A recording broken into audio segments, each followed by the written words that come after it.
नहीं आजुर हवैया जो बूढ़ होए ताज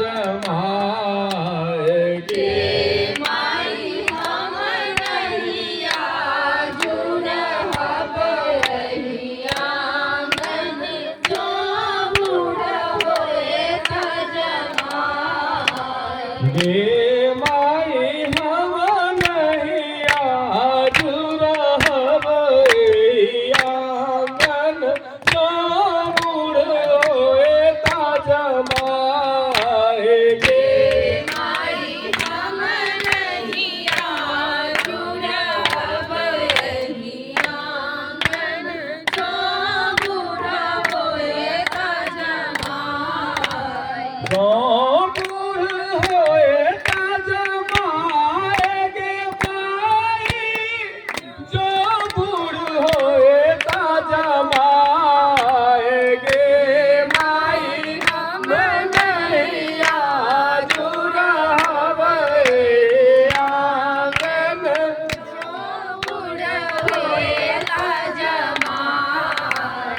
एक तवैरी न भेलबीन विधाता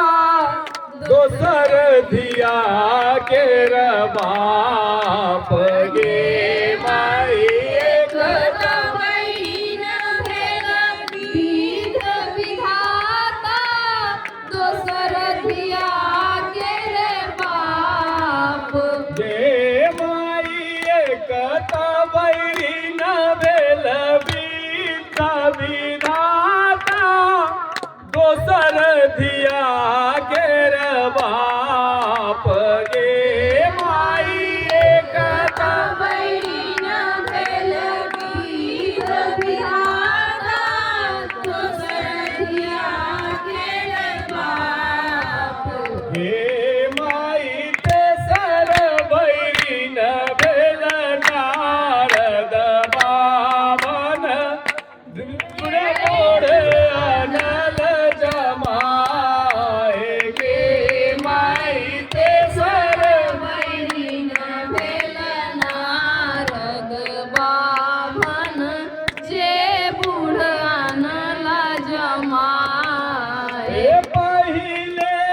बाजन डामरू फोड़ब दोसर तोड़ब मुंड माल गे माई पहिले बाजन डमरू फोड़ब तखन तोड़ब मुंड माल गे माई बड़ा के बड़ियात बेलायब दिया लय जायब पढ़ाए गे माई बड़ा के बड़िया बेलायब धिया लय जायब पढ़ाए गे माई हम नहीं आजुर हवैया चाबुर होए ताज माए गे माई हम आंगन जो बूढ़ा होयता जमा